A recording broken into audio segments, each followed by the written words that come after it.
Oi, eu sou o Goten, tudo bem com vocês? Bom, como alguns de vocês sabem, eu acabei pegando uma infecção na garganta, então, esse vídeo teve que ser adiado. Não se preocupem que não é nada demais. O senhor está bem? Estou.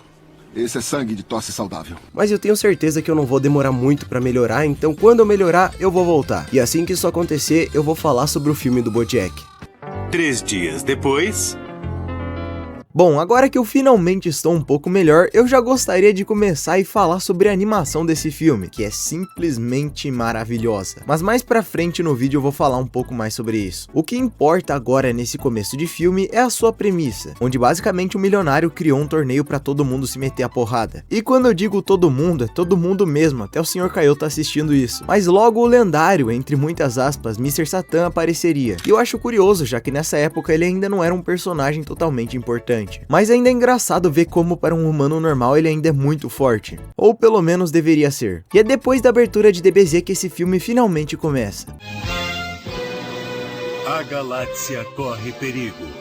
Um detalhe que eu acho muito interessante é o lobisomem de Dragon Ball clássico aparecendo aqui, mas explicando como esse torneio funciona, ele é basicamente um Battle Royale, ou pelo menos é algo bem parecido nesse começo de torneio. E eu acho interessante o fato de que essa ideia foi usada bem antes do Torneio do Poder. Mas de qualquer forma, uma coisa que me surpreendeu é ver o Kuririn sendo útil nesse filme, ou melhor, batendo em figurante. Mas não é como se ele conseguisse fazer mais que isso. Mas um dos méritos que eu dou pra esse filme é que ele nos apresenta basicamente um dos melhores, se não o melhor visual do Trunks do futuro. E não me entenda errado, a jaquetinha padrão já é muito bonita, mas isso aqui ficou muito bom. Outra coisa que eu acho interessante é a Titi tendo noção pelo menos uma vez na vida dela e percebendo que o Gohan precisa treinar. Nem acredito que você deixou o Gohan participar do torneio. Claro, porque o Gohan fica estudando o tempo todo. Se ele sofrer de alguma doença grave, não voltará a ser o mesmo de antes. O que faz bastante sentido levando em consideração a versão dela da saga Buu. E assim como o Trunks, aqui a Bulma tem um dos seus melhores visuais nesse filme. É impressionante como os desenhistas de DBZ caprichavam nas mulheres. Fora isso, nós temos uma pequena participação do Mestre Kami, sinceramente eu acho que é a pior participação dele em um filme de DBZ. Mas é depois de tudo isso que finalmente começa a segunda etapa do torneio, que tem simplesmente Trunks versus Ten Shinhan. E eu não vou mentir, foi essa luta que fez eu querer ver esse filme. E ela é boa em basicamente tudo, a animação, o traço, tudo mais. E eu gosto do orgulho do Ten Shinhan, dele falando que não aceitaria lutar com o Trunks se ele não fosse com tudo.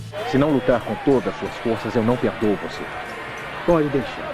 Mas infelizmente o meu mano careca acaba perdendo. Porém um detalhe que eu esqueci de mencionar é que quem vencesse esse torneio teria que lutar contra o Mr. Satan. E vendo que tinham esses personagens tão fortes, ele obviamente ficou com medo e quis ir embora. Eu não o julgo, eu também não faria esse acordo. E uma coisa que eu esqueci de mencionar é que esse filme tem uma espécie de furo de roteiro, porque mesmo todo mundo estando lá no torneio, o Goku decide não participar, sendo que essa é a exata justificativa dele na saga Buu. Mas eu acho curioso ele jogando truco ou sei lá o que é isso no outro mundo. E no torneio a gente também tem Kuririn contra Piccolo, mas obviamente é uma humilhação. Esse careca não cansa de ser uma fraude. O Piccolo literalmente desiste de tão chata que tava a luta. Mas eu acho engraçado essa cena onde o Mr. Satan tenta fugir, mas ele acaba que não tem mais ponte. Oh não, cadê a ponte? Cadê a ponte? Cadê a ponte? Leva a ponte, cadê a ponte?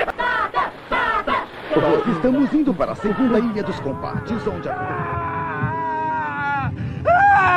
Mas uma coisa que me deixou encucado é o fato de que já estamos quase na metade do filme e ele ainda parece meio filler. No caso, o filme é obviamente um filler, mas eu tô falando dentro do filme. Tipo, a história em si não está avançando, acho que vocês me entendem. Mas pelo menos as finais do torneio vão finalmente acontecer. E as regras são as seguintes, nós temos esses 4 guerreiros que representam as galáxias de Dragon Ball e que são discípulos do Mr. Satan. E aí o finalista que derrotar o seu guerreiro específico e conseguir fugir do lugar ali que eles estão, que é meio que uma realidade diferente, ele vai poder lutar contra o Mr. Satan. E chegando no mundo gerado pelo ChatGPT, ou sei lá como isso funciona, cada um dos 4 acaba indo para um cenário diferente. Eu não entendi como isso funciona, mas eu achei muito interessante. E o Kuririn acha que ele finalmente encontrou seu oponente, mas na verdade ele encontrou a mulher lá do BoJack. E você acha que eles tiveram uma luta de verdade? Não, ele foi simplesmente humilhado. Tadinho do Kuririn, nem a Toei gosta desse cara. O gordão lutador de sumô, infelizmente infelizmente é brutalizado e acaba morrendo. Por algum motivo ele é o único que eles decidiram matar, mas de qualquer forma eu devo bater palmas pra luta do Trunks. Primeiramente porque o cenário dela é muito bonito, e eu sei que isso já é padrão dos filmes de DBZ, mas eu curti bastante. E a luta do Trunks aqui é contra esse carinha que tem uma espada. Chega até a ser curioso ele lutar justamente contra o Trunks, mas infelizmente a luta é cortada no meio, pra gente voltar a ver o que estava acontecendo com o Gohan, que enfrenta esse personagem com esses poderes psíquicos bem interessantes. E por algum motivo o Gohan tem medo de balões aqui. Mas algo que eu queria apontar na luta do Trunks contra o carinha sem nome é que temos um erro de animação, já que a transformação do cara faz com que ele fique com um tom de verde mais claro, mas por algum motivo ele fica vários segundos com a sua cor de pele normal, e depois volta a ter a cor da transformação. O Trunks vendo isso ficou irritado e absolutamente destruiu esse cara. Eu sei, foi meio extremo da parte dele. Porém, sendo filho do Vegeta, era bem óbvio que a farmada não iria durar muito tempo. Então o Trunks é destruído também. E nós temos algumas cenas desnecessárias, como o Mr. Satan no banheiro, mas sendo um filme de DBZ não podia faltar o Sr. Kaiô. Ou melhor, o Sr. Kaiô falando basicamente tudo que a gente precisa saber. Então quem exatamente seria esse Bojack e os seus amigos? Aparentemente ele era um bandido espacial que fazia muita coisa ruim. Graças a isso ele teve que ser selado em um planeta por todos os senhores Kaiôs. Porém, na luta do Goku contra o Cell, esse selo acabou ficando mais fraco e ele se rompeu quando o Goku matou o Sr. Kaiô, ou destruiu o planeta dele, interprete como quiser. E quando o Gohan finalmente chega no campo de batalha, o Bojack também chega. Garoto, a Terra é um bom planeta. E eu devo admitir que a aparição dele realmente é bem interessante. Porém, eles ainda não lutam, já que quem luta agora é o Yantia e o Ten Shinhan, que basicamente enfrentam os figurantes e infelizmente, como esperado, são completamente humilhados. E com isso, o Gohan tem que lutar contra o time do Bojack basicamente sozinho. A luta, assim como a grande maioria das lutas dos filmes de DBZ, é boa, mas ela infelizmente não dura por muito tempo. Logo, o Gohan é derrotado por eles e acontece o clássico momento do Piccolo salvando o Gohan. Parece que a cada vez que ele faz isso, a hora dele aumenta. Eu só achei estranho o fato do Piccolo ter lutado melhor com o Bojack do que os outros. O Piccolo base não deveria ser mais forte que o Trunks Super Saiyajin. Trunks esse que volta para o combate e acaba sendo dominado pelos poderes psíquicos. Mas não tem jeito, se o Piccolo teve uma cena sensacional, essa aqui é melhor ainda. Sim, eu não mencionei que o Vegeta estava completamente sumido nesse filme, mas isso acontece justamente pelo final da saga Cell, onde ele não queria mais lutar e tudo mais. Mas vendo que ele precisava estar lá, o Calvo finalmente voltou. E a cena dele, apesar de ser bem curtinha, eu acho bem legal. Inclusive eu gosto bastante da dinâmica dele com o Trunks do futuro, ele até bate no cara. Papai não está em condições, não pode continuar.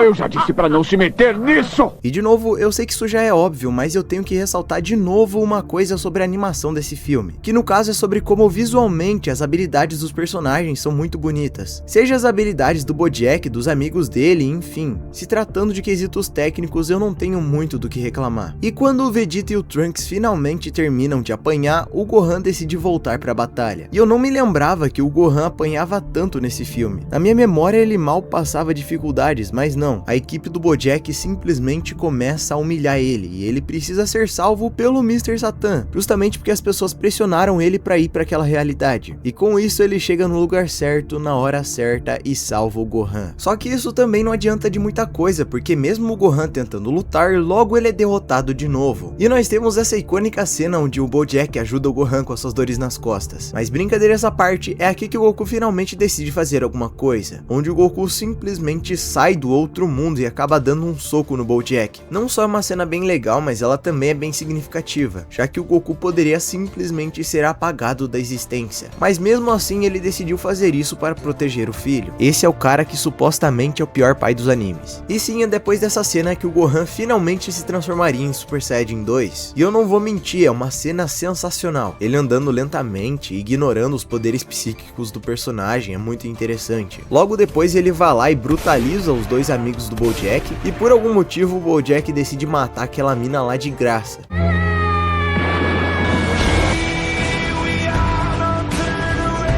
E agora no clímax do filme, finalmente temos Gohan versus Bojack, que é absurdamente brutal. O Gohan vai lá e faz um buraco na barriga do cara. E temos esse Kamehameha que é muito bonito, mas não tem muito mais o que dizer, a luta é bem curtinha. E o filme terminaria com eles no hospital descobrindo que mais uma vez o Mr. Satan roubou os créditos de tudo. Bom, agora falando sobre a minha opinião nesse filme, eu realmente gostei, mas eu esperava mais. As pessoas sempre me falaram como se fosse o melhor filme de DBZ e eu pensei que fosse realmente ser muito bom. E acaba que é um filme bem legal, mas ele não é tudo isso que eu esperava. Outra coisa que as pessoas falam bastante é que esse filme deveria ser canônico. E faz um certo sentido, já que dos filmes do Z, ele é o que menos fere a história. Ele não tem nenhum furo de roteiro realmente grande, sabe? Porém, o que realmente me decepcionou foi o Bojack e o Gohan em si. Porque as pessoas falam muito sobre o Bojack como se ele fosse esse personagem incrível, mas ele não faz nada no filme. Na verdade, os capangas dele são mais interessantes que o Bojack em si pra mim. E sendo polêmico aqui, o Broly do Z é melhor que ele em tudo também. E o Gohan, as pessoas sempre falam que esse filme mostra que ele seria um bom protagonista, mas pra mim é o contrário. Porque a única coisa que faz ele se destacar aqui é a cena do Super Saiyajin 2. Em todo o resto do filme, os outros personagens são mais interessantes. Principalmente falando do Trunks do futuro e do Tenshinhan. Mas enfim.